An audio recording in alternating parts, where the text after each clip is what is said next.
So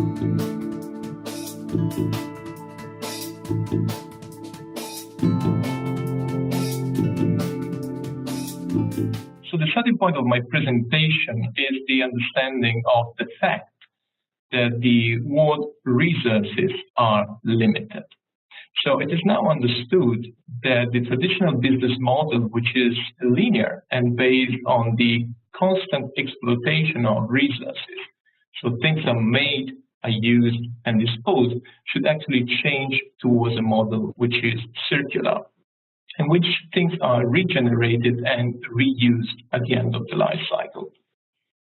And that's something that, for example, the energy business already understood many years ago. So when about 25, 30 years ago, the business moved towards, or part of the business moved towards the use of renewable energy resources, such as the solar energy and the wind energy. My point of today is, can we conceive a similar approach in construction and use materials that are renewable and can be regenerated? So can we create high-performance systems and components from abundant resources that we have in nature, such as plants? And when I talk about plants, I don't mean trees, which are usable, of course, but I rather think about plants that grow in our cities and in our farms. Called Biobuild, as Biobuild is the name of the project we've been thinking on, was aiming to design and build full building construction systems made out of fastly growing plants. We've been using flax, jute, hemp, sugarcane, so all plants that grow really quickly in short cycles. After 3-4 months, they can be harvested and collected and used to make what? So what we can do out of plants is actually two main things. On the one side, we do have fibers, natural fibers, and the fibers can be weaved together to create fabrics. As you see here in my hands, I do a jute fabrics. And these fabrics, technical fabrics, are actually performing really well, and they are comparable to glass fibers, for example, in terms of performance.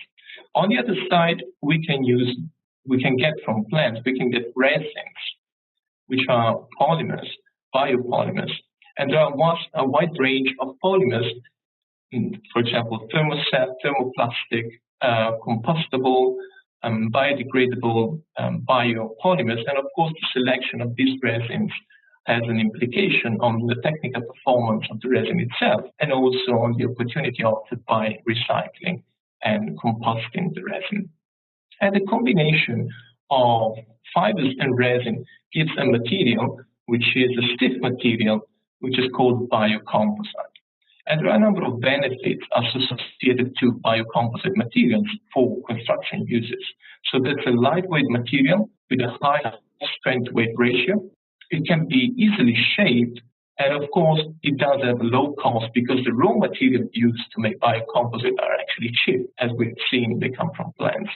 And if we compare biocomposite to other benchmark materials such as metals, they do have a lower embodied energy, and also they bring the benefit of sequestrating CO2 from the atmosphere.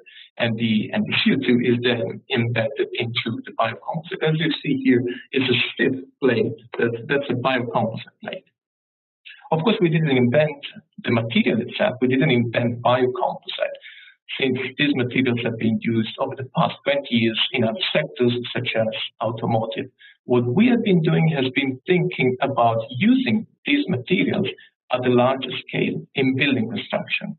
And of course, this implies the fact that we should be able to improve the performance of these materials, both from a mechanical point of view and from a physical point of view, to make possible that these materials can be used with the very stringent requirements into building construction. Nowadays, we are of course, trying to find potential application. Being Arup, a design company and engineering consulting firm, we are looking for potential applications together with our clients on biocomposite into building construction.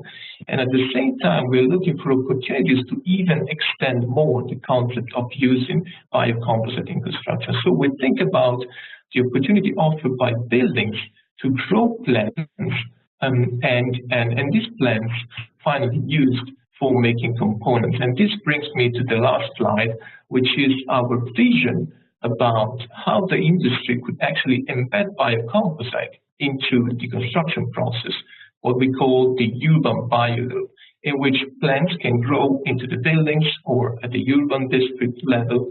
The plants can be taken to make the two basic elements needed for biocomposite: fibers on the one side and resin on the other side.